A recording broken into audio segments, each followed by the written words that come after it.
Cancer loves acid. Cancer also loves no oxygen.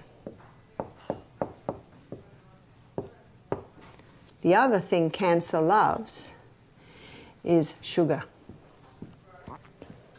So knowing those things, it makes a lot of sense to alkalise the tissues. Meet Dr. Barbara O'Neill, a globally recognised health specialist who has impacted the lives of countless individuals through her knowledge. In this session, she will reveal the top 5 alkaline foods that can help combat cancer cells. How do you starve the cancer? And so when people come to us wanting help to conquer cancer, you see what we do? We suggest a diet that's highly alkalizing. We suggest ways to oxygenate the body. We also greatly eliminate the glucose, the sugars going into the body. By the end of the video, she's going to share 2 health tips that she says will really help you lower your risk of getting cancer. Let's take a quick look at what alkaline means before diving into the cancer-healing alkaline foods. Our body strives to keep a balance between acid and alkaline levels in the blood, known as pH level. Various factors, such as our diet, can influence these levels. Dr. Barbara suggests boosting the alkaline level in our blood through a diet to starve cancer cells and lower the risk of cancer, as cancer cells dislike an alkaline environment. Let's now go back to the 5 alkaline foods that can help starve cancer cells. What foods have an acid effect and what foods have an alkaline effect? And this will enable you to ensure that you're having a more alkaline diet. Let's start with the first food, lemon.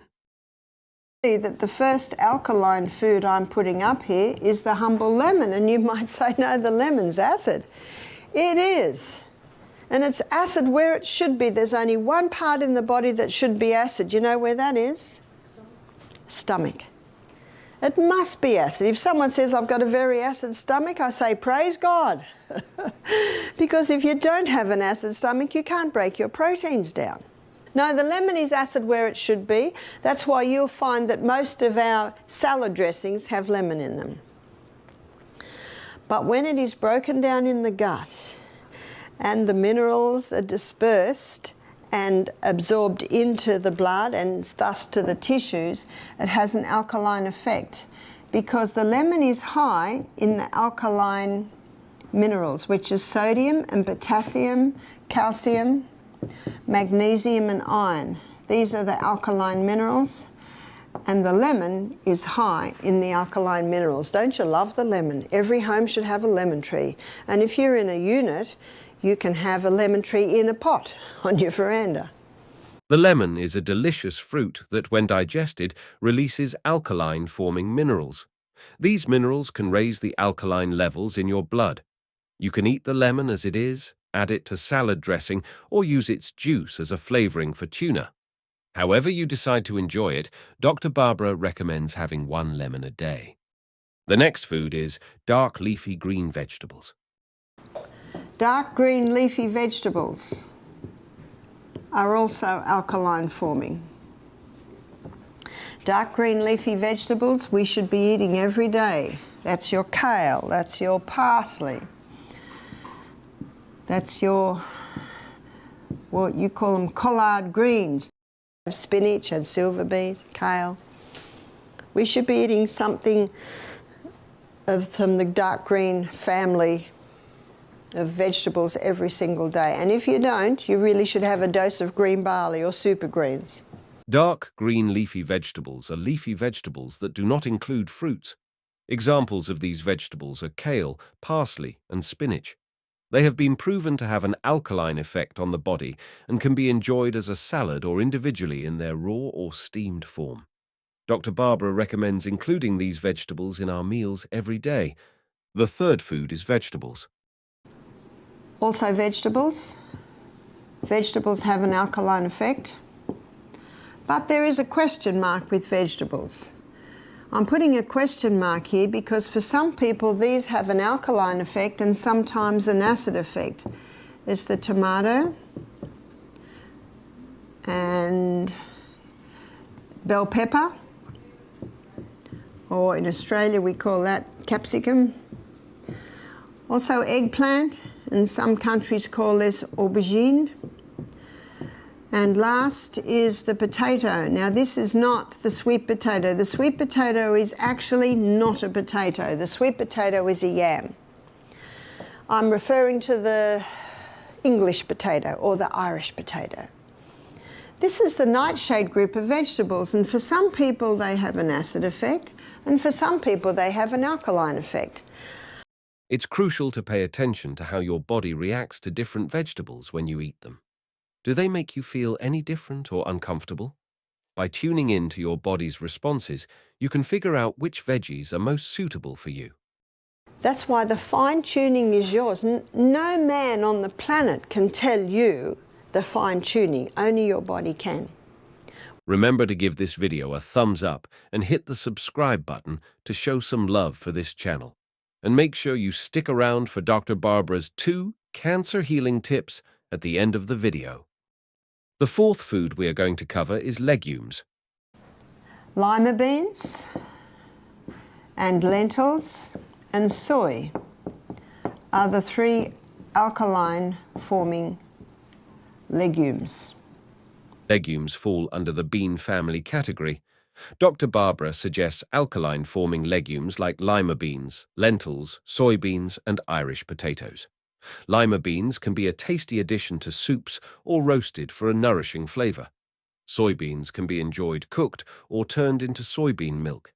Lentils can be a delicious cooked meal or added to salads for extra flavor.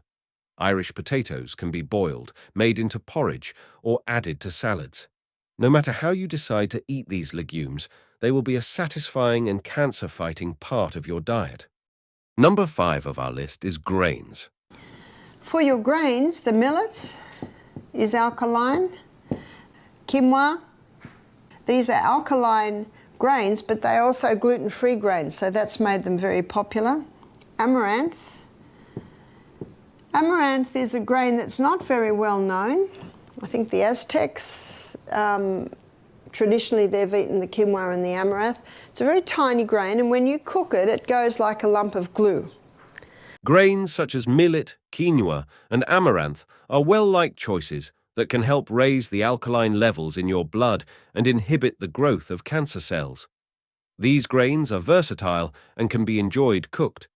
Millet can be boiled and paired with a hearty stew, tossed into a salad, or turned into a creamy porridge. Quinoa can also be included in a salad or enjoyed as a warm porridge. Incorporating these nutritious grains into your diet is a tasty way to support your health and combat cancer cells. The 6th food is nuts. The 2 nuts are your almond and Brazil, and all your seeds have an alkaline effect. Almonds and Brazil nuts are popular choices for boosting the alkaline levels in your blood. You can snack on raw almonds or enjoy them as almond milk.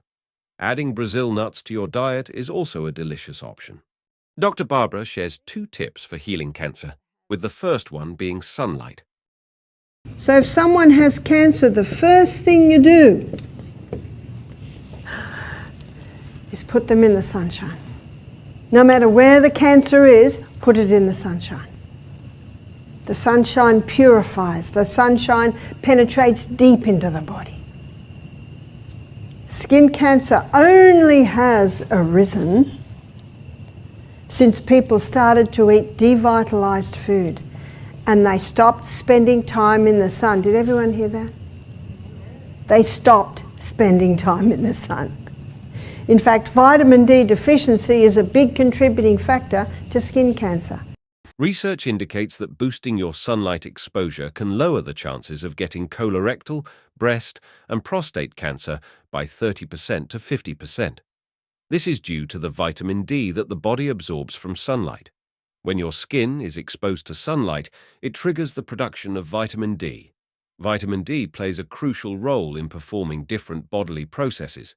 However, it's important to avoid excessive sun exposure to avoid sunburns, which may result in other severe skin problems. Dr. Barbara suggests that skin cancer is primarily caused by insufficient sun exposure. Skin cancer is not because of the sun. Skin cancer is often because of lack of sun, so lack of vitamin D. Not getting enough sun can lead to low vitamin D levels, which in turn raises the chances of getting skin cancer. The second tip is cut off fruits for 6 weeks. How do you starve the cancer? What we advocate, and we have seen some excellent results with this, is no fruit for 6 weeks.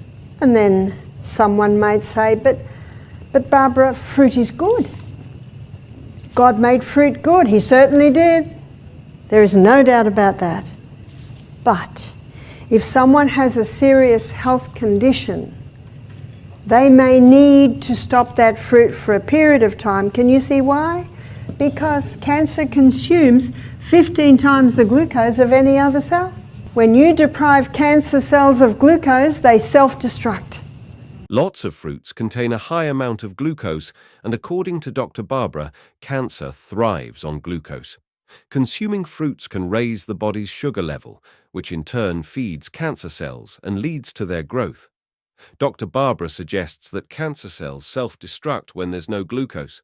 So, cutting out fruits for a while will decrease the glucose available to cancer cells, limiting their ability to grow.